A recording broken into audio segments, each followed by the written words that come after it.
Welcome to American Education FM, everybody. I'm Dr. Sean Brooks. Well, hi there, everybody. Welcome back. I'll tell you what, I got a big one for you here today, and a great deal of audio to play also. Lots of breaking news and things of that nature actually taking place as I'm recording this. But first, I'll start with this. The YouTube experiment of American Education FM, this particular podcast being on YouTube, is working. I have now received 2 community strikes. They apparently didn't like my last episode for Wednesday. So yeah, hopefully I can get kicked off of YouTube relatively quickly here. It hasn't been too many episodes that I've had on there. I've had at least 2 now episodes completely removed from the channel, which is awesome. And that's the plan. The plan is to have the entire channel nuked sooner rather than later, just to continue to prove a point that they are not a free speech platform. Never have been, still aren't, never will be. And unless you're a vain idiot, that's basically all that YouTube is really good for these days. That's too bad, too, because, again, as we all know, there was a time when you could find a great deal of information on YouTube that was very valuable and told the truth about the world we live in, but not so. In particular, if it's individuals making comments about it or talking about it, of course, or generating any kind of a real discussion as to what really goes on in the world. So, there you go. Okay. Where to begin? Well, I'll tell you what. Let's begin with this. The Epstein stuff is getting interesting again. Numerous court documents that were once sealed are now becoming unsealed, specifically relating to Ghislaine Maxwell's trial that took place many months ago, of course. And it's getting juicy. And Alan Dershowitz, as you might expect, is making the rounds, telling basically the exact same story over and over again, that he had nothing to do with it, that he's not guilty of any wrongdoing. And I'll tell you what, the chutzpah of this man is astounding. So allow me to introduce yet again another segment that I like to call Alan Dershowitz is an Ass. I have 2 pieces of audio I'd like to play, and they are remarkable. Again, Alan seems to love the camera. He really does. He just can't stay away. And this right here, I think, is really going to back up on him big time. And I can't wait. So he has absolutely no problem, again, finding a camera, finding an outlet to listen to him. And even when he's challenged, he gets a little upset, and then he does something which is rather interesting. He deflects constantly and brings it back to October 7th in Israel. Those horrible attacks and those thousands of Israelis that were raped, and oh my God, and the beheadings and everything. He actually says all of this in the middle of being asked about Epstein and his associations. It's incredible. Again, you have to keep in mind this guy has represented some of the worst of the worst. O.J. Simpson, of course, Jeffrey Epstein, and numerous other people, I'm sure. So, with that said, in this returning segment, allow me to play one clip first, and then I'll make a few comments about it, and then I'll play the second clip where he's actually on Sean Hannity's show from just the other night. This first clip, however, is really interesting. This is him on a local New York affiliate. I think it's New York Fox 5. And the woman who is questioning him is really doing a pretty good job going after him a little bit. And her co-host looks Middle Eastern, but she's sitting there not really saying anything at all, and she has her arms crossed in disgust as Alan is trying to basically weasel his way out of this. It really is incredible. Again, the chutzpah of this guy is astounding. And there's not a camera that he can't find because he loves trying to, again, just sort of explain his way out of these situations. So here's the next latest installment of Alan Dershowitz is an Ass. Give this a listen in 3, 2, 1. I want every single document to be released. I waived all rights of privacy because I knew I did nothing wrong and that the truth would set me free and confirm what I've said from day one, that I never did anything that was inappropriate. I flew down with on his plane to see, with my nephew, to see a satellite launch.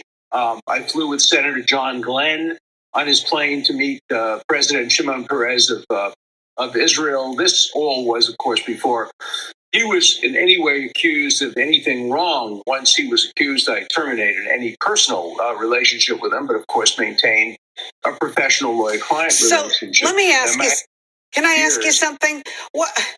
Why should some people be concerned if they're on this list? You know, there was a list sort of released a few years ago when Virginia Giuffre was in court.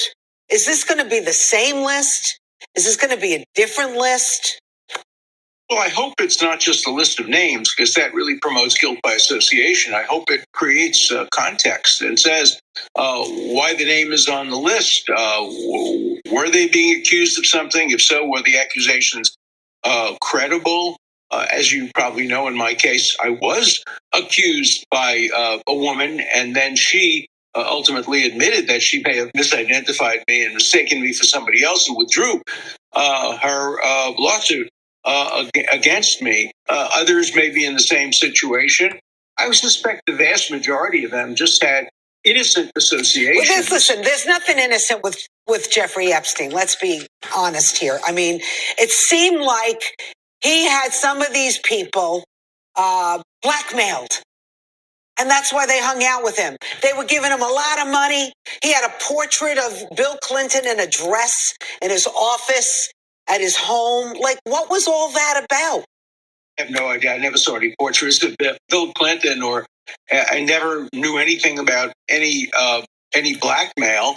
But if there is proof of blackmail, the public ought to know that. Nothing should be hidden.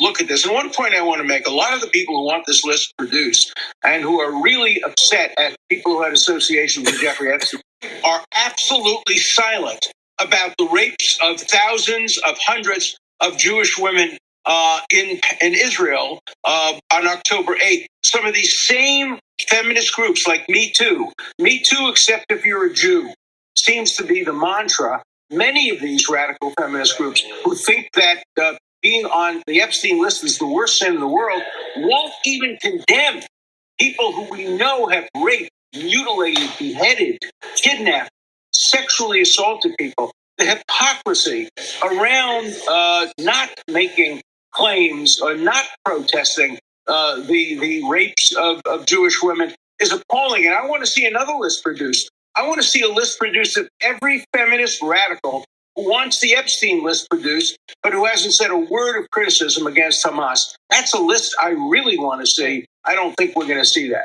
Very interesting. I know you have a new book out. It's called The War. That's the end of the audio clip. His book, ironically enough, is called War Against the Jews, How to End Hamas Barbarism. Okay, by Alan Dershowitz. I have to tell you, he's so impossible. He's so impossible. Thousands of hundreds of rapes on October 8th of Jewish women and children. Thousands of hundreds? Is that even a number? There's hundreds of thousands. There's 100,000. There's hundreds of thousands. There's hundreds. I didn't know there were thousands of hundreds. I didn't know that that was an actual number. Well, it isn't a number because that didn't happen, Alan. It didn't happen. Just another lie. And this right here again is the scripted lie that he's running with on all of these shows that he's going on. He says the same things now in this latest tour that he's doing, and you're going to hear it here next on Sean Hannity. He says the same thing all over again. And then again, he asks for some list that he wants created regarding anybody who is a feminist and hasn't criticized Hamas or any other Middle Eastern or atrocities against Jews, so he says. Please. I mean, honest to God, another Jewish Bolshevik asking for a list of people. To do what, Alan? What do you want to do with that list? Fire them? Call them all plagiarists? Again, look, the Harvard president who got cut loose, she was a plagiarist. I get it. And she violated Harvard's and basically any university's codes of conduct. I'll get into her a little bit later in a minute, but, it's just embarrassing. He's just the worst. Defense lawyers. I'll tell you what, they're all scum. They're just all scum. Here's the next one. This is 6 minutes long. Just over 6 minutes long. Again, Alan Dershowitz making the rounds on Sean Hannity. I should almost have another segment called Sean Hannity's an Ass, because he truly is. I've known you a long time, Alan, and you're a stand-up guy, and I don't always agree with the people you represent, but you're a good person. Okay. Anyway, here's the next installment of the segment I like to call Alan Dershowitz is an Ass. This is him just the other night on Sean Hannity. Give this a listen in 3, 2, 1. Joining us now, Harvard Law Professor Alan Dershowitz. Professor, you are mentioned in this document. You were mentioned repeatedly and very specifically.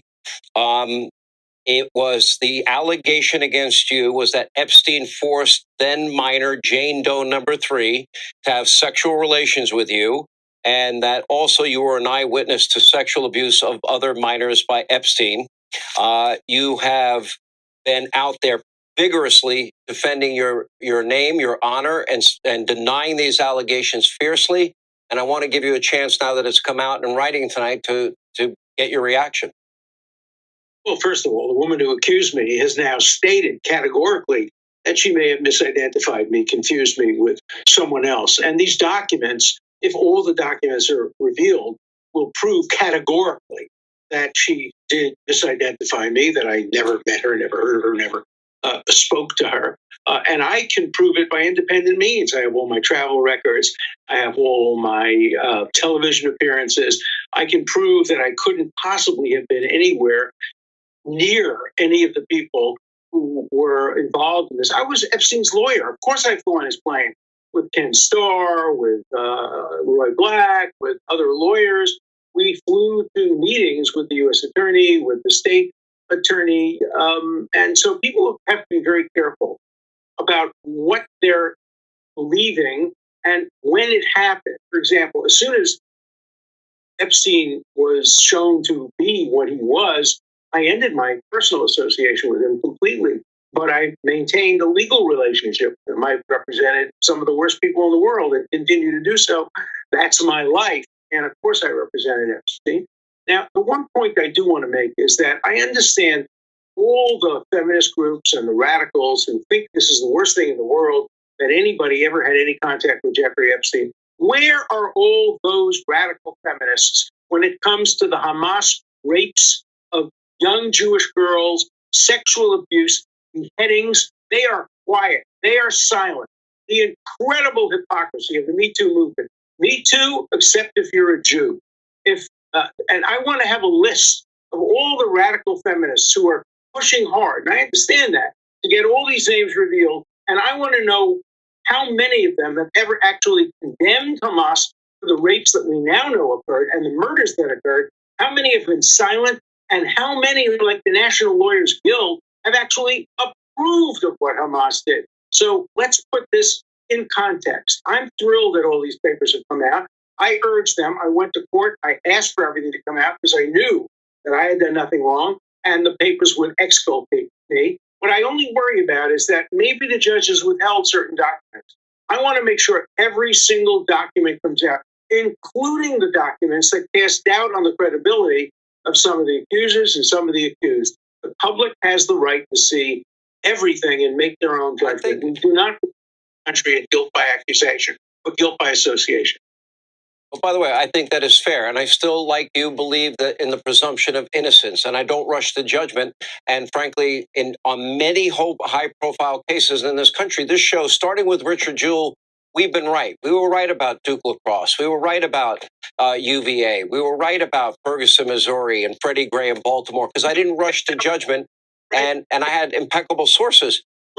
I have known you for years. I don't really know why you like to defend these high-profile clients. Everybody certainly deserves a defense, including Mr. Epstein, including O.J. Simpson, and you and I had wars over Bill Clinton back in the day.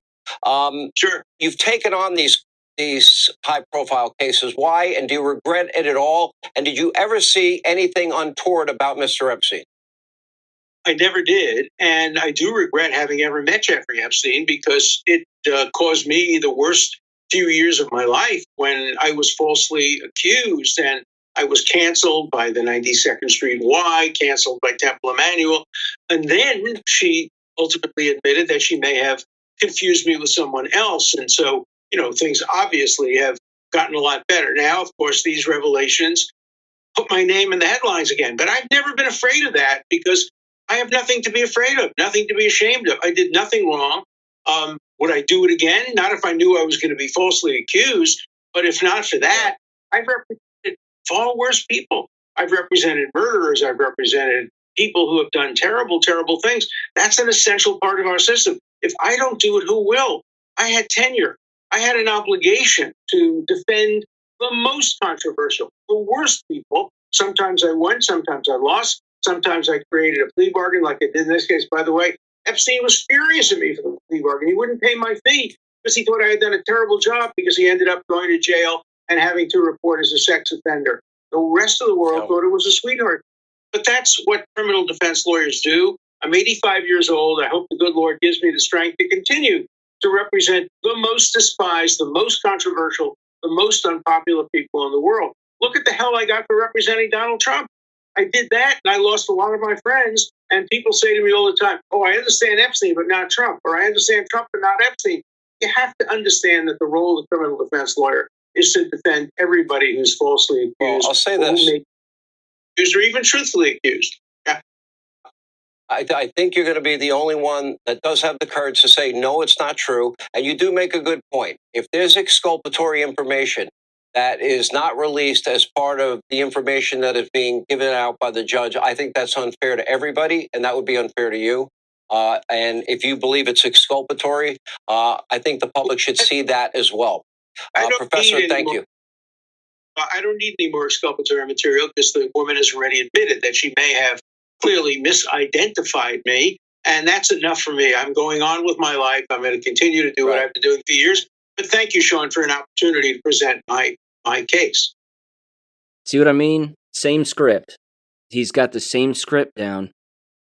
Why aren't people going after the individuals who beheaded all those Jews and raped all those Jews? You know, those thousands of hundreds of them. It's absolutely amazing. Calling for a list yet again so that he can do the Bolshevik thing on them, I'm sure, and slander them and destroy them and whatever else. Look, I'm not defending any of these people. They're all gross. Sean Hannity's gross. The feminists are gross. Alan Dershowitz is gross. They're all disgusting. It's absolutely remarkable. Again, the case where Alan Dershowitz was accused by an individual, a female, who was told to have sex with him by Epstein and paid to do so, from my understanding, and I have a little transcript here I'll read from that particular case, but I remember when the accusation came out, and then I remember a little bit of time passing, and then before you know it, she had a lapse in memory. Oops, well, it may not have been Alan I had sex with. It could have been someone else. That sounds like a payment to me. It sounds like she got paid or somebody got paid to write that down into a legal document or whatever. Because, I mean, listen, let's face it. If you had sex with Alan Dershowitz, wouldn't you remember? I mean, you wouldn't get Alan Dershowitz mixed up with anybody. Am I right? We don't have to imagine this, of course, but you get what I'm saying. I mean, how many other Jewish giant glasses wearing lawyers for Epstein can a person possibly sleep with? It's pretty obvious that either she was paid off, she was intimidated, 1,000 other things. I mean, you don't think Alan Dershowitz runs with a very safe crowd of people, do you? No chance. This came from Mario Narfall, if I'm saying his name right, don't care if I'm not, on Twitter, X, my apologies. It says the following here: Epstein forced minor to have sexual relations with Harvard law professor Alan Dershowitz. Jane Doe number 3 is a minor who was forced to have sexual relations with people on behalf of Epstein. Quote, Epstein forced then minor Jane Doe number 3 to have sexual relations with former Harvard law professor Alan Dershowitz, a close friend of Epstein's and well-known criminal defense attorney. Here's what the actual statement says specifically. It says, quote, one such powerful individual that Epstein forced then minor Jane Doe number 3 to have sexual relations with was former Harvard Law professor Alan Dershowitz, a close friend of Epstein's and well-known criminal defense attorney. Epstein required Jane Doe number 3 to have sexual relations with Dershowitz on numerous occasions. So we're not talking about, I had sex with this old guy once. It could have been Alan Dershowitz, but maybe not. I could be wrong. It says numerous occasions here. While she was a minor, not only in Florida, but also on private planes in New York, New Mexico, and the U.S. Virgin Islands. In addition to being a participant in the abuse of Jane Doe number 3 and other minors, Dershowitz was an eyewitness to the sexual abuse of many other minors by Epstein and several of Epstein's co-conspirators. Interesting how Allen doesn't bring up any of that. Dershowitz would later play a significant role in negotiating the NPA on Epstein's behalf. Indeed, Dershowitz helped negotiate an agreement that provided immunity from federal prosecution in the Southern District of Florida, not only to Epstein, but also to, quote, any potential co-conspirators of Epstein, unquote. It says NPA at 5. Thus, Dershowitz helped negotiate an agreement with a provision that provided protection for himself against criminal prosecution in Florida for sexually abusing Jane Doe number 3. Because this broad immunity would have been controversial if disclosed, Dershowitz, along with other members of Epstein's defense team and the government, tried to keep the immunity provision secret from all of Epstein's victims and the general public, even though such secrecy violated the Criminal Victims' Rights Act, unquote. Does that sound like somebody who's innocent of anything? No, it doesn't. Not to mention his blatant hypocrisy regarding him stating that nobody in America should be guilty by association or by accusation. Well, if that's true, then in the same breath, he was calling for a list of all of the feminists so that we can out them for not supporting Israel because of all of those thousands of hundreds of rapes and beheadings, which was proven to not be true, Alan. So he's repeating things that have been proven to not be true, that there's zero evidence of.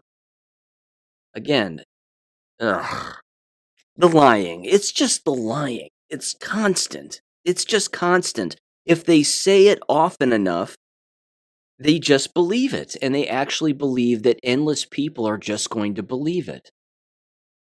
Now, let me move away from Alan Dershowitz very quickly. And that, by the way, concludes this episode segment of Alan Dershowitz is an Ass. The other day on Alex Jones, Brother Nathaniel was on.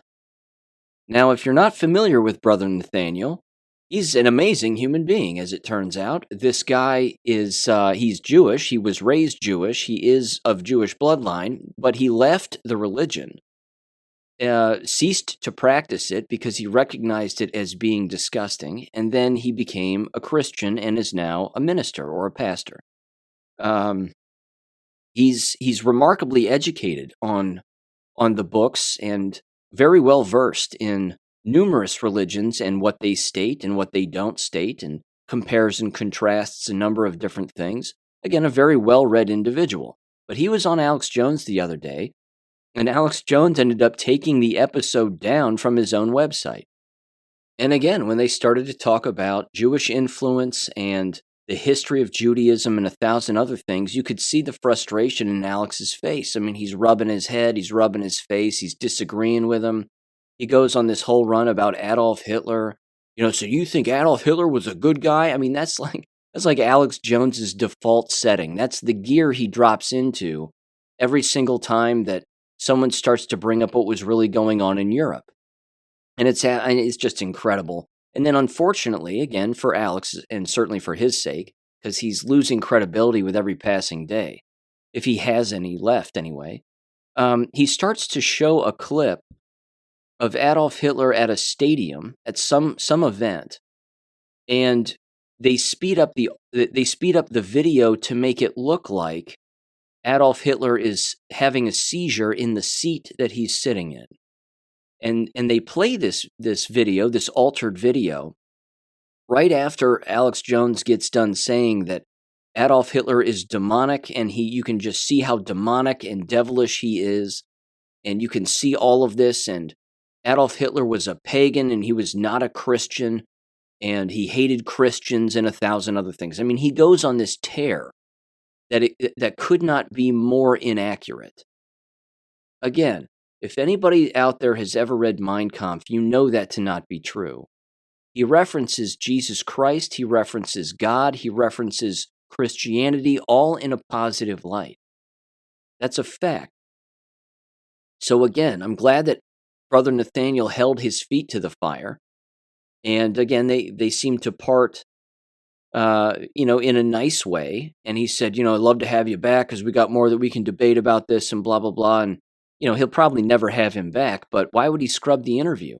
Why would he scrub it from his own website? And again, it's available just about anywhere. It's all over Gab. It's on Rumble. Again, anybody can go and check it out. And I highly recommend watching it. It really is interesting.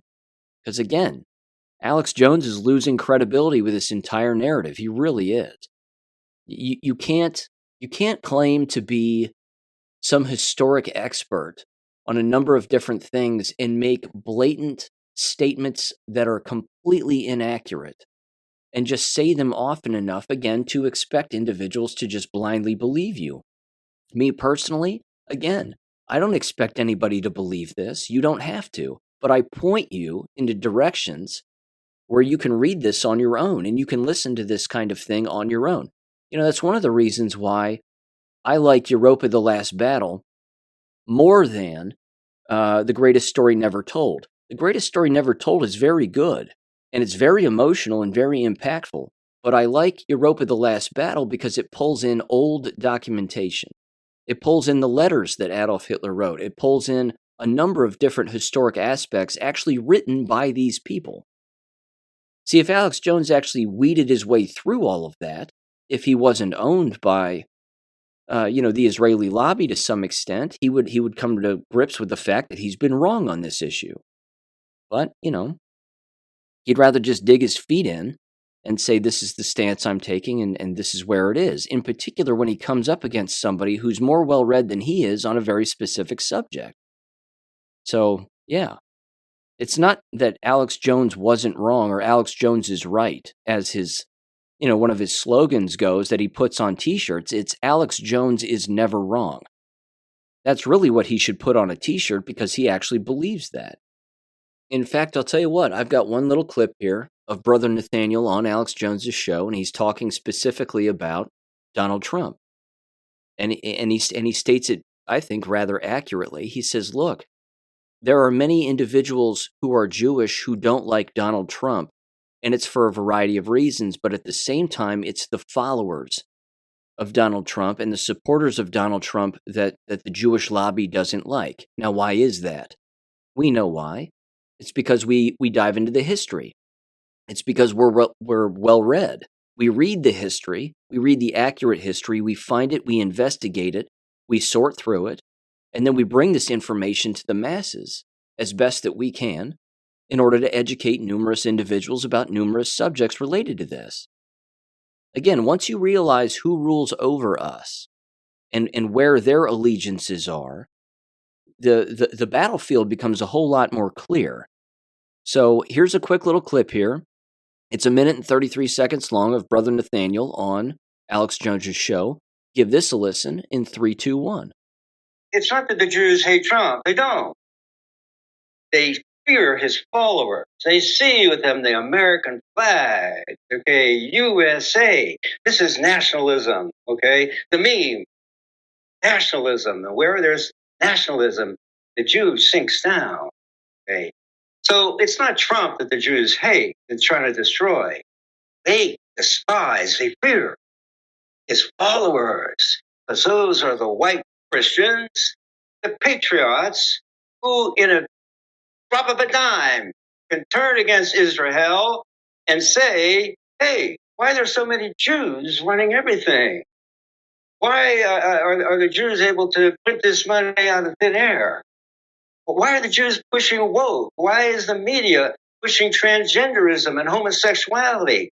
Why are the Jews putting all these lesbians in charge of the mayorship? So you're saying they fear the Great Awakening. So let me ask you this. We got a little bit of time here. They fear the people. They fear the people of the Great Awakening. I don't go into abstracts. Jews don't go into abstracts. That's not what Jews do. They go, who are the people? Is there a large following? They see USA, USA flags, white faces, Christianity, God bless America, Merry Christmas. Uh-oh, we got to get rid of this guy. Vivek, they could care less about him. He's nothing. Okay? Trump is the one they're scared of. I have absolutely no doubt about that. No doubt about it. For all the reasons that I just previously brought up. They know that we like to learn. They know that we like to dig into history. They know that we like to dig into the real past, not the past that the TV shows us, not the past that the American K-12 school system shows us, because again, they own both of those segments of society, and they have to, because they're interested in brainwashing the masses with those particular tools and those particular outlets. And they have to use them on a regular basis. But if somebody starts to call out those institutions, well, then they have to do whatever they have to do to smear those individuals. But that right there should prove to you that they're interested in name calling. They're not interested in the truth, because the truth points back to them, and it's arguably one of the most satanic and nefarious histories that exists. End of story. So there you go.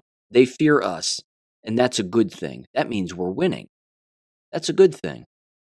Again, I'm not talking about, you've heard me say this 1,000 times. I'm not talking about the individuals who are of Jewish bloodline, who wear a cross around their neck, read the Bible, and know that Jesus Christ is their Lord and Savior. Those are the individuals that are aligned with us, and that's a good thing.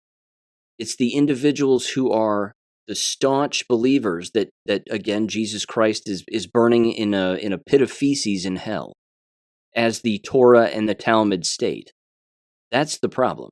Those are the individuals that are a massive problem. And yes, of course, there's numerous other individuals, but as we know, when it comes to the whole discussion of religion, there's really one that is the peaceful religion, and then there are others that are not. And that's pretty much the line in the sand right there. So there you have it. Okay. Here's another reason they don't like Donald Trump, and they don't like Donald Trump's followers, is because of all of the election fraud. And the fact that not only have they discovered numerous examples of election fraud throughout numerous decades, but certainly within 2020. And then, of course, the powers that be, so to speak, and the property owners and the money lenders and even the companies that facilitated the fraud, well, who owns all of them? Who operates all of them? Now, this was huge the other day, and I'm going to link this directly to Kanikoa the Great on X. In fact, it was Donald Trump who put this out, but here's what it says. And again, this is all election fraud related, specifically within those quote-unquote swing states. Now, they weren't swing states. They went red, but everybody was gaslit into believing that they were blue. It says President Trump releases summary of election fraud in the 2020 presidential election in the swing states. Introduction. It has often been repeated that there is no evidence of fraud in the 2020 election. In actuality, there's no evidence Joe Biden won. Ongoing investigations in the swing states reveal hundreds of thousands of votes were altered and or not lawfully cast in the presidential election. Joe Biden needed them. On election night, November 3rd, 2020, President Donald J. Trump was sailing to re-election with landslide leads in numerous battlegrounds. In Georgia, President Trump was up by 12 points and over 335,000 votes, with 56% of the vote in at 10:17 p.m. In Wisconsin, President Trump was leading by 121,380 votes and 5 points at 12:12 a.m., which Fox News anchor Brett Baer noted was, quote, not a small margin. In Pennsylvania, President Trump was leading by 659,145 votes at 12:38 a.m., a full 15 points. In Michigan, President Trump was leading by 293,052 votes and 10 points. The election was over. However, precincts in Atlanta, Detroit, Philadelphia, Phoenix, and Milwaukee kept counting until the results reached the desired outcome, which was the opposite of the will of the voters. Georgia went from having a total of 4.7 million votes, already a record for the state, according to Brad Raffensperger's count on November 4th, to certifying almost 5 million votes. This was 300,000 more votes than what the top elections officials claimed were cast in the election. Getting to this result in Georgia and other states created an irredeemably compromised election, filled with violations of the Constitution, unlawful ballots, widespread broken chain of custody, electronic manipulation, and missing the corrupted election files that made it uncertifiable and impossible to recreate the results. President Trump was right to voice his objections to what had unfolded before the country's eyes. Republican poll watchers were denied access to the counting in multiple jurisdictions, and ballots were counted in secret in the middle of the night without media or observers present. Countless irregularities emerged, including reports of ineligible voters, voting machine anomalies, water main breaks, quote unquote, improbable percentages of ballots for Biden, and more. It then says, since investigations across the country have uncovered an avalanche of irregularities, unlawful activity, manipulation of election records, destruction of evidence, and fraud. The findings, which are outcome determinative, are detailed in the summaries of the swing states. And then every single state is broken down. Georgia, again, it's too long for me to read here on the show. I'm not going to go into all of it, but I will link this in the description below from the Threadreader app, and you can check it out for yourself. It's remarkable. I mean, ultimately, this is a 30-some-odd page document, 32-page document. It breaks down Wisconsin. Let's see here. What else? Arizona, Pennsylvania, Michigan, you name it. So, very interesting to say the least. It's one hell of a document. It's well-sourced. It's bullet-pointed. And I will link that in the description below if you're interested in checking out all of those details regarding those so-called swing states. Absolutely interesting. Okay. Little side note here before I get into some education-related things, and I only have two here. Apparently, New Hampshire is now the second state in the United States to outlaw chemtrails. So there you go. Again, if anybody you're talking with or anybody you communicate with in your circles of influence, friendship, family, what have you, and you bring up chemtrails and what they are and what they actually are, well, you can point directly to this because, again, this is an actual thing now. So you can't outlaw something that doesn't exist. You have to outlaw things that exist, and they've proven now that, of course, chemtrails exist, and no one in New Hampshire should think that they don't exist, which means, again, everybody in the United States should understand that they exist. They are not planes with passengers. They are planes with tanks that are filled with poison, and we are being poisoned. That is the point. I also recommend, of course, bouncing over to our Michigan business friends Substack, chemtrails.substack.com, and check out their articles. Again, they have articles on numerous subjects, and chemtrails are just one of them, but I definitely recommend bouncing over there and checking that out and giving that a read, and a subscription as well. Okay, education stuff. Two things here. One of these just broke recently. I'll tell you what, I'll get into that first because it's beyond fake. We have Donald Trump, of course, going to Iowa here in the near future, if not this coming weekend. You have all the Epstein talk that's out there, of course. It is election season after all, and the Masons are up to no good. So, you know my stance on school shootings and fake school shootings. Start with it didn't happen. Just start there and work your way through the evidence and what's been discovered and what hasn't been discovered and what's being said and what's not being said. and then you can arrive at some kind of a logical conclusion, certainly more on the accurate side than the inaccurate side. So this again, my apologies for the reference, but this is from the Gateway Pundit. It was titled Developing Multiple Victims in Shooting at High School in Perry, Iowa. Shooter dead from self-inflicted gunshot wound. Oh, the irony. I mean, what a coincidence that they're all of a sudden dead. Now, in the video, which you can pick up on a number of different things just in a 9-second video these days anyway. What do you see in this video? In this video, you see a bunch of police cars and vehicles, unmarked and marked, all lined up in front of the building. Okay, so they're parked neatly, I should say, right in front of the front door. And then you have this staging area that is taped off, also in the parking lot and associated with the parking lot, and you have a bunch of cops just standing around with their hands in their pockets. They also had a helicopter flying overhead, which landed on the property, and you don't see anybody go into it, and you don't see anybody come out, and the footage, of course, isn't long enough to see anything like that, but the point is, there's no bodies, there's no blood, there's no names associated with anything. So what are we actually looking at here? What you're looking at is a drill. They just decided to run a drill. They're running it as it being a real thing that actually happened. They're all Freemasons. It didn't happen. Lying is legal. They're allowed to do it, unfortunately, and they keep doing it. In fact, this article is actually not even complete. There are some sentences here that aren't even complete. Here's what it says specifically within the Gateway Pundit. It says, a horrific act of senseless violence occurred at a high school in a small town Thursday. As NBC News reported, there was an active shooter incident in Perry with police swarming the scene. ABC News has confirmed there were multiple people injured in the attack. NBC reports the shooter is dead from a self-inflicted gunshot wound.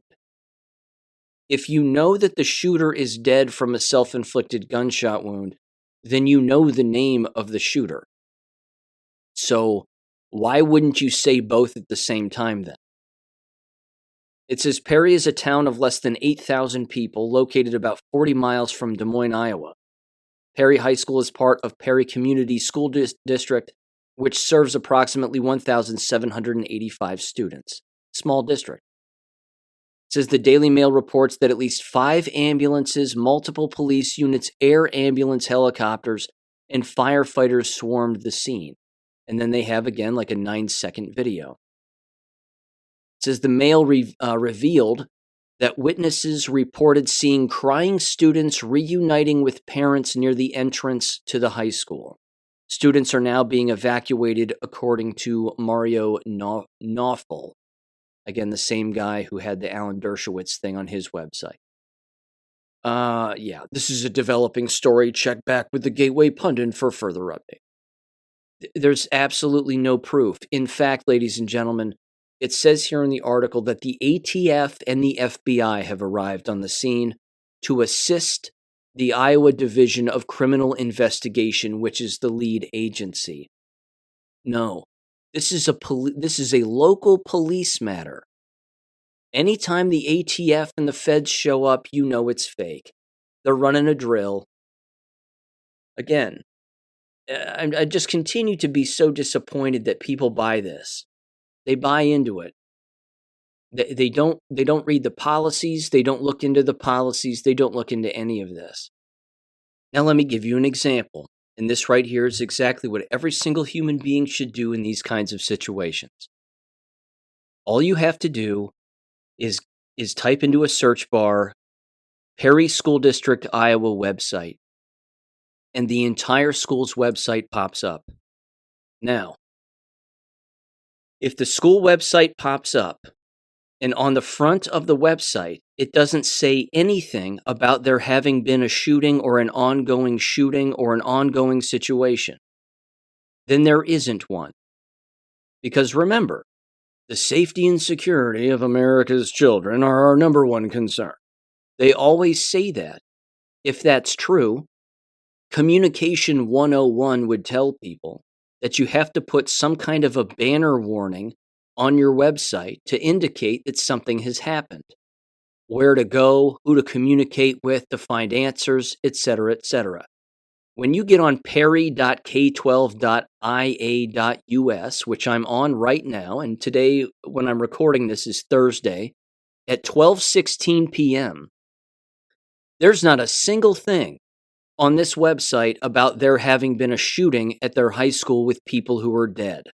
Not one thing. When you scroll down on the website, it actually encourages people to follow them on social media, specifically their Facebook page. They have a high school Facebook page, a middle school Facebook page, and an elementary school Facebook page. They only have 3 schools in the school district. So let's click on the high school Facebook page. Because if there were a shooting, it would have to be on the high school's Facebook page, wouldn't it? It would have to be.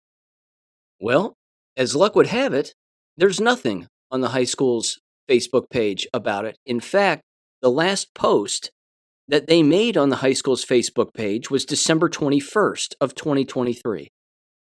That's it. There's no post on here whatsoever about, stay in place and communicate with us about this tragic event and oh my gosh, what are we all doing? I thought they were in the business of communication. I thought they were in the business of keeping the public well informed. There's nothing on their social media about it, which means it didn't happen. It's fake. Now, with that said, there's another move that people can make. You can always go over to their district calendar and you can take a look at their district calendar. Now, there's a couple of things that check out with their district calendar. January 4th, Thursday, was their first day back. They stated that the school shooting took place at 7:37 in the morning, and yet the school hours don't actually begin until 7:55. So 7:55 is probably when first period begins for middle school and high school, because that's what it says here on the district calendar. So again, the implication is that if there was a shooting, which I don't think there was, clearly, that it took place before first period. Again, what are the odds of that? What are the odds that they would that again, a student or someone would immediately come back to a school after Christmas break on the first day and just start unloading on people? It's highly unlikely. This is just another distraction event. It's going to be another gun grab. There may or may not be a speech that's given there. I'm telling you. When did fraud become legal? That continues to be the big question I have. If individuals who work for the school district are involved in this, they're engaging in fraud. They should be arrested, thrown in jail, fined through the roof, and that's the way that it should be. But there's again, just running through the quick scientific method here at face value, there's not enough evidence here at all to say that this actually happened. So I'm right now in the boat of this still didn't happen. But again, those are just some basic moves that anybody can make, and this information is widely public. The no Facebook post, I'm telling you, that's the biggest giveaway. If they're on social media as a school district, in particular on Facebook, which appears to be anyway their only outlet of social media whatsoever, you would think that would be the one place where they would have some kind of a post of an actual shooting taking place, and then warnings to stay away from the building unless you're a parent wanting to come and pick up your kid and blah blah blah. I think it's far more likely that there was a drill taking place maybe before school, that there were some student participants taking action within the drill, so to speak.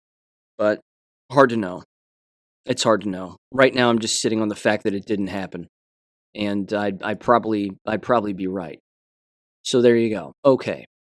Now there's just a couple more things here about the Harvard president, the outgoing Harvard president. They have been replaced by a guy who could not be more Jewish. His name is Alan Garber. It says here from the AF Post that Garber is a Jewish critic of Harvard's weak stance on anti-Semitism and a supporter of DEI initiatives. But don't let that fool you, ladies and gentlemen, because Chris Rufo is here for the rescue.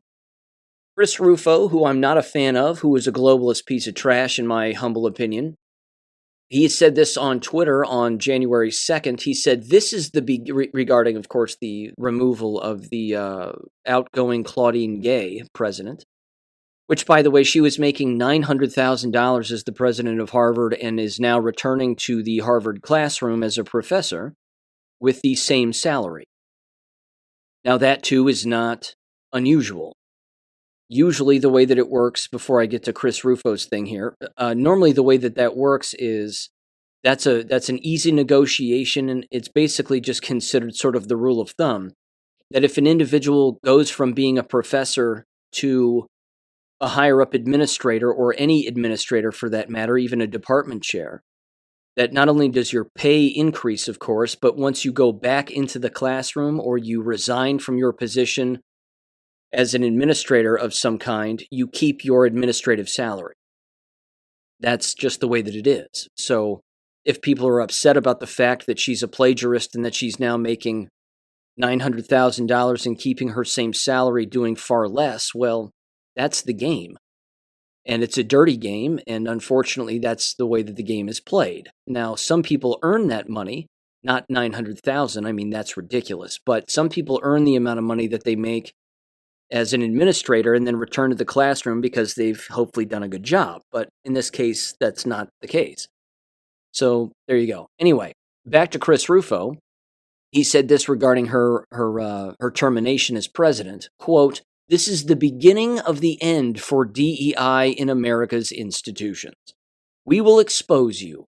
We will outmaneuver you.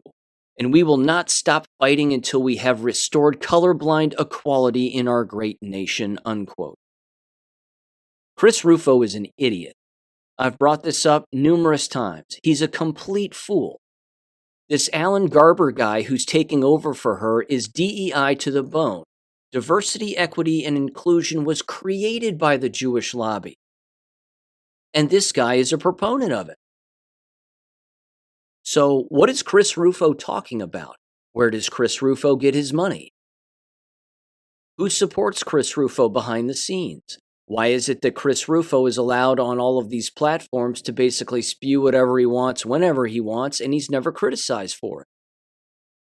Again, here's a quote from Chris Rufo when he was on Tim Pool's podcast. He said, quote, "America is going to look very different. You're not going to be able to tell, quote, you're black, you're white, unquote. That's going to be good," he said, unquote. Chris Rufo is an idiot. There's no way around it. He's paid by the Jewish lobby to do and say what he's doing and saying. There's no way around it. So it's Bolshevism, ladies and gentlemen. He's a proponent of Bolshevism. He's siding with Bolsheviks. Claudine Gay just couldn't play the Bolshevik game well enough. And she took the bait. She went into Congress when she shouldn't have. She was attacked for not standing up for all the Jews and all of those fake allegations that were getting made where Jews were being physically attacked and blah, blah, blah. It's just nuts. It's just nuts. You know, some people play the Bolshevik game better than others, and frankly, the people who play it the best are the people who created it, and it's not a black gay female. Black gay females didn't create Bolshevism. Bolshevik Jews created Bolshevism, and they know how to play the game. And then, of course, like I've said before, and as you know, they get all of their minions and their paid operatives to play the game with them. And if they want the game enforced, well, they know exactly what strings to pull to make sure to get that game enforced. It's really disgusting. So, know your enemy. Chris Rufo is not our friend. He's not a friend of America or freedom or anything else that he would like to trick people into believing. That's, the same goes for libs of TikTok and all these other people. They are advocates of Bolshevism. Because again, who's lost their job or been reprimanded or disciplined or fired for driving trucks around, playing videos of Middle Eastern students who are attending these universities with their names, phone numbers, addresses, pictures of them, trying to out them and identify them and embarrass them and even bring violence toward them? Notice how that particular story in this whole story has never been brought up by anybody in Congress, Chris Rufo, or anyone else. I've brought it up numerous times here, but people don't bring it up. because that's Bolshevism. And if you expose their plans and you expose their tactics, well, they don't like that. So there you go. It's amazing. Absolutely amazing. The leftist snake always eats its own tail. Okay, moving on. Jab things. Here we go. I have a 12-minute piece of audio I want to play, and this is hilarious. Now, let me set this up the best that I can. First of all, actually, even before I set this up, the very beginning of this video is ridiculous, certainly with the ad that just played on YouTube here. It's basically free at-home marijuana edibles, THC edibles. It really is a disgusting commercial because it shows individuals of multiple ages talking about what kind of mood they want to be in, and if you want to be in this kind of mood, then you eat this kind of edible gummy, and if you want to be in that kind of a mood, well, then you do this. I mean, it's just gross. But anyway, with that aside for a moment, here's the audio I want to play, and again, it's about 12 minutes long. The other day, Seth MacFarlane, the creator of the Family Guy cartoon, and he's been an actor and a writer and other things as well, but he was on Bill Maher's podcast. And they're both stupid. I'll just summarize it like that. They're both dumb. And it's beyond evident that they're both dumb because, well, they let you know in the conversation that they have. What's interesting here is I'm going to take a different approach to this because I know a lot of people have broken down the conversation that they had and a number of other things. I'm gonna go through 3 dimensions deep of stupidity here by playing someone else's analysis of these two nitwits talking about COVID, quote unquote, and the vaccine, quote unquote. This is a David Pakman, also Jewish. The David Pakman Show. He has 2.2 million subscribers, or 2.02 million subscribers, rather, on YouTube. God knows why. He's not bright. And every single thing that he says in this clip is 100% wrong. Now, he's a leftist, as you would expect. And he doesn't like Bill Maher at all, who is also a leftist. And he even mispronounces Seth MacFarlane's name and calls him over and over again Seth MacFarlane. So he doesn't even know how the guy pronounces his own last name, and he doesn't even pay attention to that. Again, his analysis of this conversation that the two of them have about COVID is astounding. So I'm just going to let it roll. I might dive in once or twice throughout. I'm not kidding you here when I say the following. This is going to make your brain hurt. Because if you've been listening to this show long enough, you know what's really going on regarding all of this. It's beyond evident that this David Pakman and his show have no idea. He's probably jabbed to the bone. Seth MacFarlane may or may not be jabbed to the bone. And, of course, Bill Maher is, and admittedly so. There's a couple of things he states, Bill Maher does, where he'll say, like, I believe in one section he says, look, I never got COVID during the whole, the whole scare and the pandemic and whatever else until I got the shots. Well, what does that mean then? It means that there is no COVID, never has been. There's only a poison that weakens your immune system permanently, and then you get ill. And if you get ill, and more severely than you've ever been ill in the past, well, that means that your DNA is depleted in a way that it's never been depleted before. But none of these people know that, and none of them say it. So here we go. Again, this is David Pakman, his show, and his analysis of this stupid conversation that these two have regarding the COVID line. So it's 12 minutes long. Like I said, I might dive in a couple of times. Give this a listen in 3, 2, 1, and I promise you, your brain is going to hurt. I'm going to play some extraordinary video for you today of Family Guy creator Seth MacFarlane just intellectually dribbling Bill Maher's head all over his own podcast. Bill Maher invited Seth MacFarlane on, and I think it's great that Bill Maher regularly has people on who make him look uninformed. I'm not saying that sarcastically. It's great that he doesn't just shoot fish in a barrel, and he brings people on who can say, Bill, you're wrong about a lot of this stuff. The topic of COVID came up. the topic of vaccines came up, and Bill Maher says many things that aren't true. Seth MacFarlane very calmly and rationally takes it all apart. Let's just jump right into this, and I'll give you my thoughts as we go. Like what would be an example of that?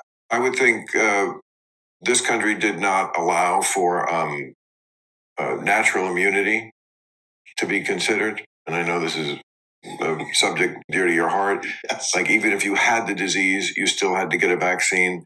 That's powerful, stupid. They don't do that in Europe. Well, they do that here. There's mandatory vaccination in grade in schools. Right, but if you already had the disease, you have natural immunity. We didn't seem to believe in that. That was debunked, though. I mean, that's not debunked. Don't you know people who've had COVID 4 or 5 times? I do. So this is interesting because, of course, this isn't what they mean by natural immunity, but it's actually a really great point. If natural immunity was useful, then you would think that having gotten COVID would either protect you from getting it again or protect you from future strains or whatever. And it actually doesn't. Now, it's not untrue to say that when you immediately recover from COVID, you now do have immunity, at least for some period of time, against that same strain. But the genesis of the idea was let it run rampant and then there will be no more COVID. But as we know, because it evolves and because it changes, that just doesn't work. If that worked, you wouldn't get sick from it 5 times. And Seth MacFarlane points it out. It's not natural immunity. There's no immunity there. You've had COVID 5 times. Probably because you had too many vaccines. I didn't. Now this is crazy. Okay. This happens often with these folks. They make a point and you go, that makes no sense. Here's a very simple counterpoint. Oh, well, that's probably because of something else. The reason getting COVID doesn't protect you as much as it could is because you had too many vaccines. You won't find that anywhere in any kind of evidence-based trial. That's for sure. Allow me to cut in momentarily. Let me start from the top here. First of all, anytime that somebody uses the term debunked, that person should not be credible in my humble opinion. The term debunked was created by the controlling lobby, so to speak, to be another term that the leftists use to rationalize their stance on an issue and to discredit anybody else through name calling. That's been debunked, they'll say. Quote unquote. Well, that's been debunked. That's been debunked. You've never heard me say the term debunked ever before, unless I'm using it in reference to the fact that the leftists use it and the Bolsheviks use it in a way that they were intended to use it. The useful idiot uses the term debunked. And it's no different, of course, than the introduction of the term conspiracy theorist. Same concept. Same exact idea, same concept. If it's brought up and someone says it, well, I'm not a conspiracy theorist. That's an easier way of rationalizing their position than actually pointing you to the counter position.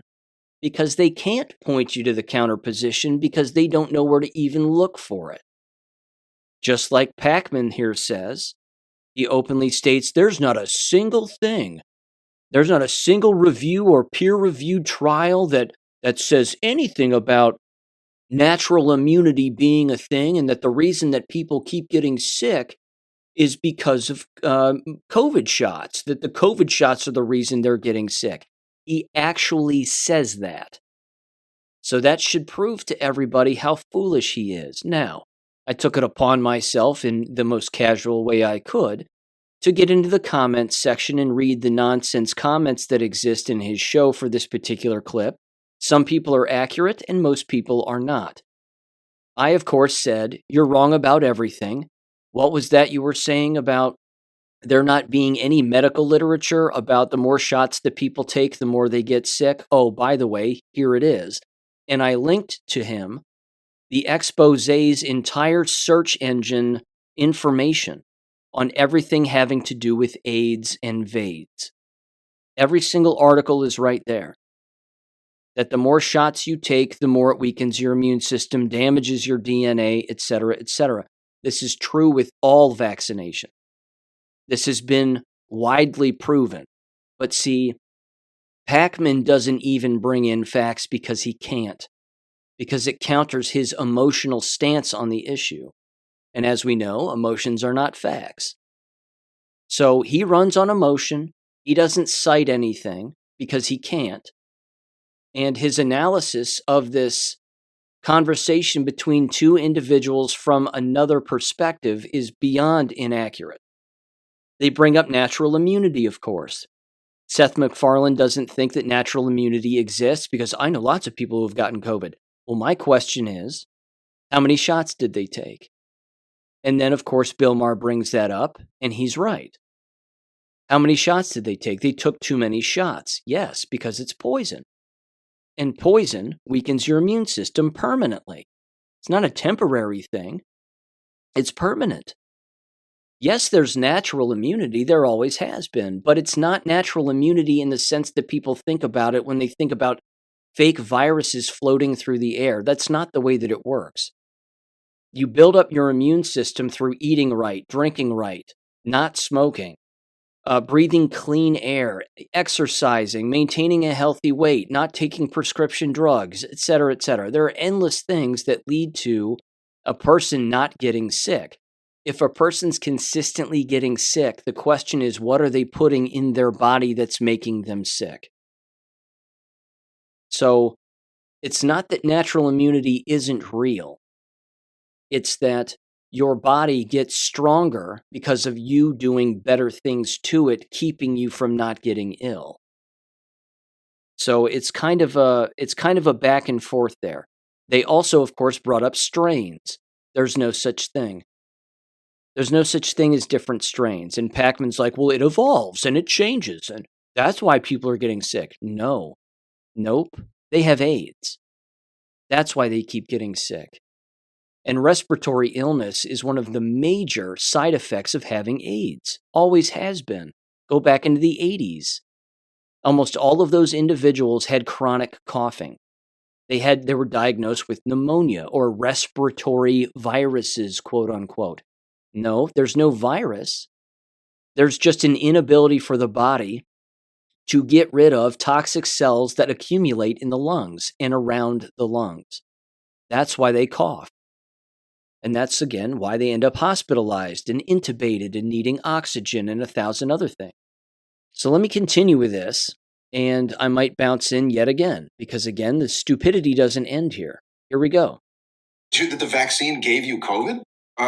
Well, that's certainly nothing unscientific about the fact that the vaccine, which does weaken you in order to strengthen you, Says do all vaccines. exactly. Yeah. But while you're in a weakened state, yes, that's why so many people like me got it, did not have it while the thing was raging and I was taking zero precautions.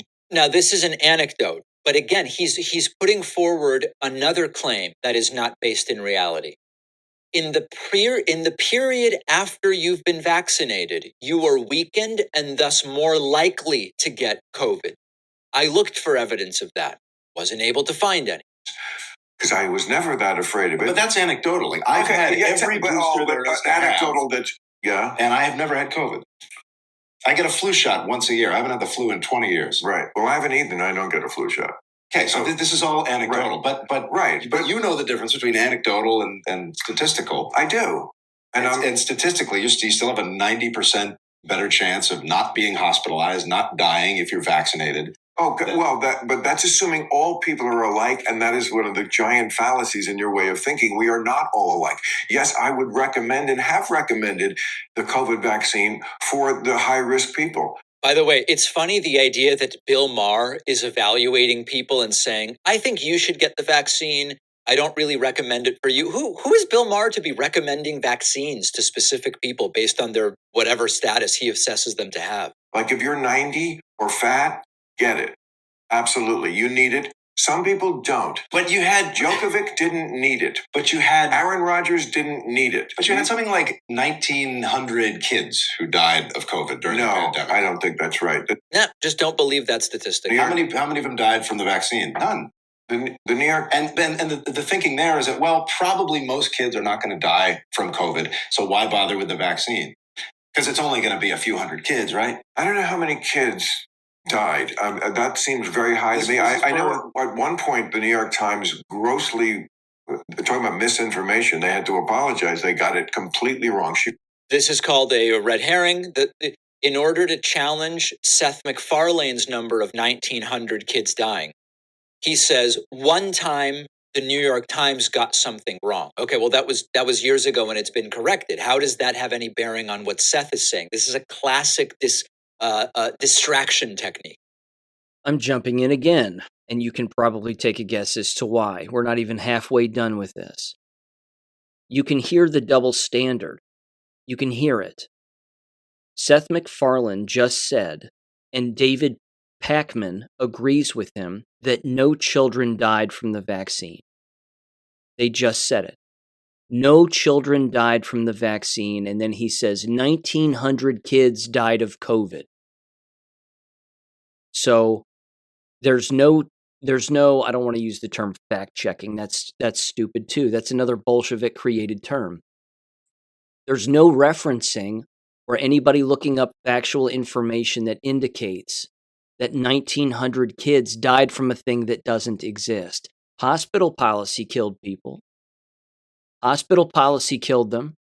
5G radiation, which never gets brought up in all of this, was, of course, a major factor.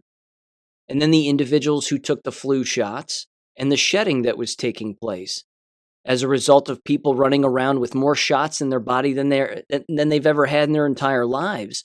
All of that shedding and electromagnetic radiation from person to person and electromagnetism was the reason that people became ill. But again, for Seth MacFarlane to say 1,900 kids died, I said it so it's real. Pakman agrees with him, but then jumps on Bill Maher when Bill Maher says, well, wait a minute, I have no proof that that's true. And people died from the vaccine. But again, Seth MacFarlane says, well, no kids died from the vaccine. He has no proof of that, and that's false. Endless children are dead from the vaccine. We know this. Endless people. It's incalculable. You can't quantify it. There's no way to get an accurate number. It's too high. The number's too high. And the number of misleading symptoms and causes of death is too high. But this isn't covered here. So keep in mind, my show gets kicked off of YouTube.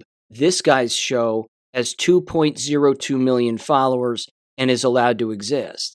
That should show you who the enemy is. I'm going to keep going. There's much more. Here we go. Something like 900,000 children have been hospitalized, and it was like 63,000.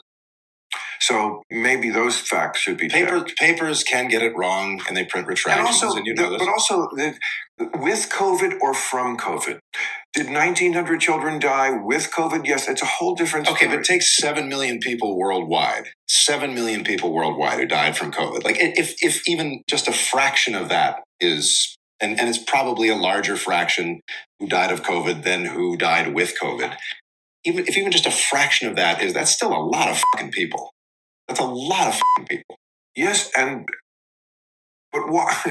Okay, that's some people, 7 million people. Things are, and you cannot prevent that. You can, though. I mean, you can prevent. At what cost? But what's the cost of getting a vaccine? The fact that you don't even have a clue what's the cost of getting a vaccine, that you don't know the answer to that. No, you completely want to shut your eyes to the fact that there are repercussions to all medical interventions, including a vaccine. All vaccines, they say side effects just like every medication does. Sure. You can see it in the literature. They can't write it on the back, on the vaccine, so you have to dig them. And of course, there is a vaccine court because so many people have been injured. This is not a screed to say don't do vaccines. I'm not against doing vaccines. I'm against doing vaccines that I don't think I need. I should be able to decide that for myself inside my body. But yes, there are pathogens don't you think that would come along that I would fight you for. But don't you think okay, that's a good point. To get the vaccine. And you bring me to my next point. Don't you think that the vitriol and the aggression towards that the anti-vaccination movement the way it souped itself up during all this, that the next time there is a pandemic, our public health system is so weakened. Yes, It's exactly. so weakened. Because of them and their misinformation that made people skeptical. The fact that everybody came out and said, if you get the vaccine, you cannot get the disease, and then of course that was wrong. And if you get the vaccine, you can't transmit it. But and they were that was learning wrong. right I alongside understand. us. I understand. They're not. You just said yourself, doctors are often wrong. They are, especially when they're researching a brand new disease. And I am not blaming them for it. I'm just saying that's why there shouldn't be the science. There's no the in science. That's what you want. You want just to be the one. No. This is bonkers stuff right here. True opinion. That's not true. Well, it is. No, the strength and of you don't science, want it. You don't know the strength of science is that it has the capacity to evolve. But just acknowledge that vaccines have ill effects on some people. They do. Of course they do. But Anecdotally, statistically, it's here and it's here. It's like it's people. How many? 7 million people died of COVID. How many people died from the vaccine? Probably a few. But I don't know what the number is, but I know it's not 7 million. If we were more judicious about who needed it versus who it might hurt. The thing that's missing from this goes on for a while. The thing that's of course missing from this is that there really is no more of this widespread mandate to get this vaccine. And I've been the first to say, once it became clear that this vaccine did not prevent transmission or getting the disease, but worked extraordinarily well at preventing you from getting really sick or dying, the argument for mandating it certainly was diminished. I was one of the first to say it. And I think one of the people that is finding the right balance on this issue is actually Sam Harris, who in an episode where he did a sort of review of everything on COVID, he pointed out that this was an emergency situation with millions dying. And when people were dying by the thousands daily in so many countries, including the United States, you use all the evidence and information you have to make the best decision possible. And when that first version of the vaccine did work well at preventing transmission and infection, a lot of those requirements made perfect sense. I'm not done. There's a couple more minutes left, but I told you this was going to hurt your brain. None of what any of them said was true. None of what any of them are saying is true. McFarlane's wrong, Maher is wrong, and this Pacman guy, his analysis of the whole thing is wrong. Again, when Seth MacFarlane said, how many people died of COVID? 7 million. Where's he pulling that number from? I bet it's a real dark spot that smells bad.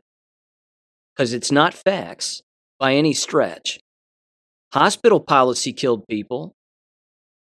And if 7 million died and everybody was overwhelmed, what was with all those empty hospitals in 2020? What was with all the dancing nurses? What was with all of that? Where were all these dead people that we're allegedly supposed to see? The hospital policy killed endless people because their policy was designed to kill them. Remdesivir, the ventilator, morphine, and then they're done. Not allowing their families to come in with any treatments of any kind, not allowing their families to even see them. Then they cash out, then they write COVID on their death certificate, died of or with COVID, and then everybody just believed it. And then, of course, referencing Sam Harris as being some kind of be-all, end-all authority figure on the subject. You've got to be kidding me. You might as well say that Elmo from Sesame Street is the be-all, end-all authority on COVID. You have to be kidding. I can't believe, well, I can because people are stupid, but I can't believe that that people actually listen to this and assume that this Pacman guy knows what the hell he's talking about. There's only a couple of minutes left. My apologies. Let's finish it up. Here we go. Over time, those requirements have been done away with. The effectiveness of the vaccine on transmission, on getting infected at all, has changed as the variants have gone forward. And that doesn't mean that because now we're doing something different, what was done in that unique 100-year pandemic explosion moment was wrong.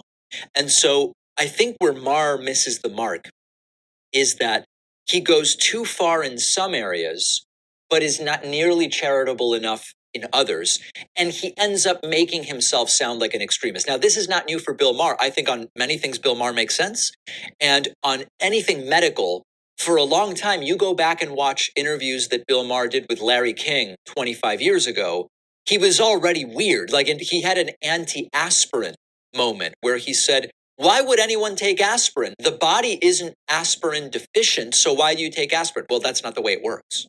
The reason you take aspirin is not because the body is lacking aspirin. It's because you want to reduce a fever, for example, or whatever the case may be. So it's not new that Bill Maher is a little bit all over the place on medical stuff. Seth MacFarlane is really good at this, and I'm glad that he was on. Now, as you would expect, and that's the end of it, thank God. But in the comments section, it really is interesting because what you're watching is you're watching leftists who once supported Bill Maher not support him anymore. On this issue alone is the cause of their lack of support now. One comment says, Maher is becoming more of a jerk the older he gets. Another one says, Bill Maher seems to have become more senile and susceptible to nonsense the older he gets. Kudos to Seth MacFarlane for being a rational, fact-based human being. You've got to be joking. The people in the comments section here are not well. They are not well. It's incredible. This Bill guy is clueless, another one says. You can't take him seriously, he's a joke. These are all jabbed people. These are all jabbed people doubling down on their jab status and their stance on something for which they know nothing about. Again, lots of comments here. Plenty of views, 6,045 comments. I think I have the most recent one on there. I just said everything you said is wrong, everything. It's incredible. Again, the information is widely available. It's widely out there. It's just not in the echo chambers that the Sam Parkmans of the world, Packman, my apologies, don't care, that the Sam Packmans of the world basically pay attention to and sit within. You're not going to see this on CNN. You're not going to see this on YouTube. That's the point. That's the whole point. It's as if they don't even understand that propaganda is a thing, and evil propaganda more specifically is the real problem here. Which means there's no way they're going to wrap their minds around a depopulation agenda. No chance. They aren't interested in that. If you even bring that up, they'll, blood will shoot out of their nose. There's no chance that they'll ever be able to come to grips with such a thing. Another person says, Bill Maher is Roseanne Barr in training. Another comment says, notice how Bill Maher uses the same anti-vaxxer COVID denier logic of, quote, I didn't catch it, so therefore it's not a problem, unquote, that they all seem to use, and then laughing face. It says, another person says, Maher is just like Rogan and Shapiro. I just can't bear the sound of their lies. If I didn't read it already, somebody said, Seth MacFarlane's one of the smartest people you'll ever meet. You've got to be kidding. It's amazing. It's amazing. These people aren't going to be around. They're not going to be around. The depths of the lies that they believe and the depths of the lies that they perpetuate are beyond incredible. But that's why I wanted to play that audio, because that's 3 dimensions deep of stupidity on a subject that's not just widely debated, but the jury is in on what's going on. The jury is already in. But the emotional involvement that people have on this subject blinds them from being able to look at anything objective. Let me give you an example, and this is exactly what I sent this Packman guy. If you get on the Exposé's website, in the upper right-hand corner, there's a search box. And if you type in VAIDS, V-A-I-D-S, uppercase or lowercase, however you want to put it, I put it in uppercase, and you hit return, what pops up are all the search results for VAIDS being in all of their articles. Now, what an individual would say, certainly on the left and in Packman's case and probably MacFarlane's case, is they would say, well, I've never heard of the Exposé. I've never heard of this website. Well, that's fine. You don't have to hear about it in order for it to exist. That's a false equivalency. Just because you don't know about it doesn't mean it's not real. And just because it goes against your emotional stance on a particular issue that you had direct participation in doesn't mean that it's wrong.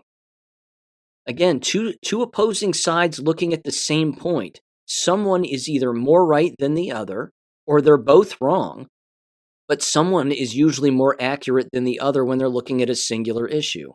It doesn't mean that both of them have to be right, and in many cases, both of them are wrong. But again, you heard Bill Maher say a couple of things that were accurate, but everything that McFarland said was inaccurate, and everything that Packman said was inaccurate. But when you get on the exposé's website, which again, in all of these articles, they reference numerous other articles in each individual one. Here's the search results for VAIDS. I'm just going to read the headlines. Title: A new study shows COVID injections cause VAIDS in children. The next one: How to treat VAIDS and cure diabetes. The next one: Pfizer-Gate scandal. The worldwide cover-up of data to disguise the fact COVID-19 vaccines cause VAIDS. The next one: VAIDS. Every 1% fall in COVID-19 vaccine effectiveness is the result of a 0.5 to 1% fall in your immune system capability. The next one: Infant mortality increases following COVID vaccinations of pregnant mothers and babies. The next one: Jaw-dropping facts. CDC data confirms COVID vaccines can reduce your lifespan by at least 24 years. The next one: Government of Canada data is truly terrifying, suggesting the triple vaccinated have developed AIDS, AIDS, and are now 5.1 times more likely to die of COVID-19 than the unvaccinated. The next one: Lack of access to HCQ was a major factor in COVID deaths, a new study finds. It just goes on and on and on. Now again, if you type in AIDS, you take the V out of it and do the search one more time, search results for AIDS. AIDS apartheid, WHO, and Gates, the fact bid deep dive that must be heard. The next one: HIV/AIDS was the prequel to the COVID-19 pseudo-pandemic. Again, the next one was one I already read. Facebook confirms COVID-19 vaccines destroy the immune system and cause a new form of AIDS. And it just goes on and on. Increase in cancers, 330 times the increase in cancers and AIDS-associated diseases. It's endless. The search is endless here, and it's multiple pages long. This is undeniable. So when Packman goes, well, I just haven't seen any of that. Of course you wouldn't. You're not looking for it. And you'll never find what you're not looking for, and if you don't know where to look, you're really never going to find it. It's overwhelming, the stupidity and the brainwashing. You talk about mass formation psychosis, there's no doubt about it. Now, you've heard my stance on this. There isn't COVID. It doesn't exist. There's electromagnetic radiation from jabbed to unjabbed and jabbed to jabbed. There's 5G radiation. There's wireless radiation. And all of this ramped up all at the same time. I, too, never got sick during the so-called pandemic. And again, there wasn't a pandemic. Dr. Mike Edens laid this out by definition. There's no such thing. In fact, he openly stated there's never been a pandemic in the history of the world. There's been illness and there have been people who have died, but there's never been a pandemic, still hasn't been one. That's just another term that numerous people are throwing out there in an effort to try to scare people. And there's going to be another one. Watch out, there's going to be another one. Again, the illness that I had, the quote-unquote 100-day cough, as they call it, I have no doubt that that was either shedding or 5G radiation. No doubt. If I had not gone to that Frontline Doctors Conference in San Antonio and I had not gone to Texas, I probably wouldn't have had it. Now, again, I'm glad I went to Texas. It was a great time. But I was surrounded by individuals who were jabbed at the height of the jab season, which was the end of July in 2021. Most people were at least 2 deep by then. In fact, you couldn't take a third. You weren't allowed. But there were probably some people starting to take flu shots even then. But most people were probably double jabbed at that point. Because remember, 1 jab wasn't fully vaccinated. They wanted you to take 2, and they were already, of course, earlier in that spring talking about a 3rd shot by the time fall rolled around. And people didn't even know that. The people who dove in for one shot and then two had no idea that they were cooking up a third quote-unquote booster. They didn't even know that. Not to mention, again, being in a city with all that wireless radiation everywhere. I mean, Jesus. My lungs didn't stand a chance. But my parents fared fine. They didn't get ill. It was just me. So, go figure. But either way, that's the way that it works. Impacts some, depending on their particular body system, and which body system is weaker, I guess, than another, and it doesn't impact others. So it's just, again, that whole interview was 3 dimensions of stupid. It was 3 dimensions deep on stupidity because they're all wrong. And they're trying to grasp something that they can't get a hold of because they just don't know. They're running on emotion, and unfortunately, that emotion clouds their judgment. And they're never going to look into what really is the cause of what's really ailed them. And, good for him. Seth MacFarlane, I get a flu shot every year, and I've never had the flu for 20 years. I don't believe him. Number one, the flu doesn't exist. Number two, if he's taken a flu shot every single year, he's been ill from the flu shot. And if he's taken 20 of them once a year for the last 20 years, it's clearly impacting his ability to think. I'll just leave it at that. Okay. Now, unfortunately, this too is something that I'm afraid the Pacmans of the world, and certainly the McFarlanes of the world, are not going to understand. There is this that just hit the airwaves here. This is from Dr. Shannon Kroner on X, and they said the following, and they have the documentation here to prove it from this particular company. It says, quote, new childhood vaccine alert. It's called Vaxilis, Vaxelis, and it has 6 vaccines in one shot. It says here are the facts, and I've got the whole list here that they put out on their account. It says, number 1, this is the first ever 6-in-1 shot. The second bullet point is they're marketing it as a preservative-free, yet the ingredients it has are still very toxic. Of course they are, because they're all toxic. The ingredients include aluminum, a known neurotoxin, polysorbate 80, a known carcinogen, and triggers inflammation in the gut. Let me see if I can get this next one. Glutathione, if I'm saying that right, triggers respiratory issues. Formaldehyde, known carcinogen. Bovine serum from cow blood. Neomycin, aminoglycoside antibodies, if I'm saying that right, probably not. Streptomycin, same thing. Polymyxin, if I'm saying that right, polymyxin B, an antibiotic. Immunothiacetane, no chance I got that right, used in the manufacturing of herbicides. Do you think that any of that belongs in the human body?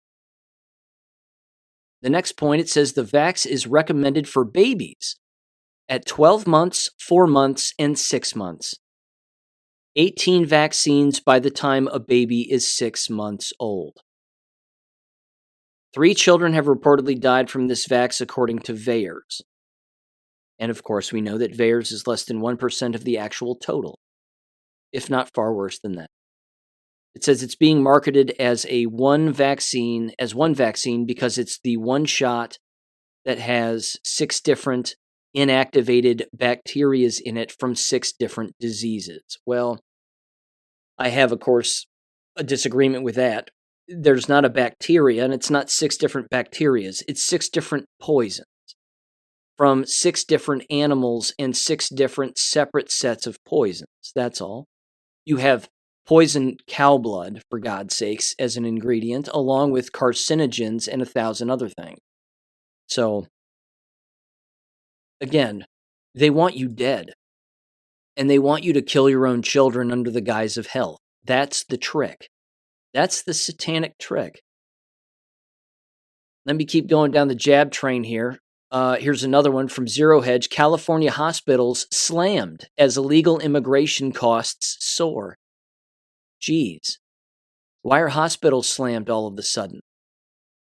Is it just illegal aliens, or is it a combination of illegal aliens who are jabbed, those who are unjabbed, who are being shed on, along with all of the individuals that continue to get jabbed? I'm going to guess it's all of the above. Here's another one. This is from Euronews.next. Italian hospitals collapse. Over 1,100 patients waiting to be admitted in Rome.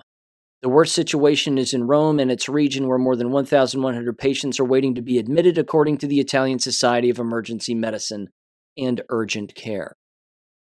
There are too many sick people and not enough people to care for them because they're all jabbed on both sides.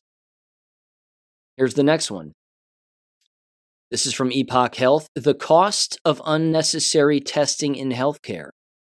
The United States spends over $300 billion annually on unnecessary medical treatment, including diagnostic testing. Yes. It says in the United States, 4 to 5 billion medical tests are performed each year. According to one study, up to 60% of these tests may be unnecessary. You think?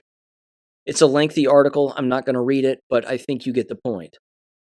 It's about money. It's about having a patient for a lifetime. It's not about curing anything. It's not about prevention. The business is in the business of sick care. They're not in the business of health care. So I'm going to end it there. I will make mention of this, though, right now here at the end. Anthony Fauci is apparently going to testify on at least 2 days next week in front of Congress, January 8th and January 9th. I don't know if there's going to be any new revelations with that. I'll do my best to watch as much of it as I can. I like watching him squirm. I like watching him lie and step on himself. I think that's going to be interesting, to say the least.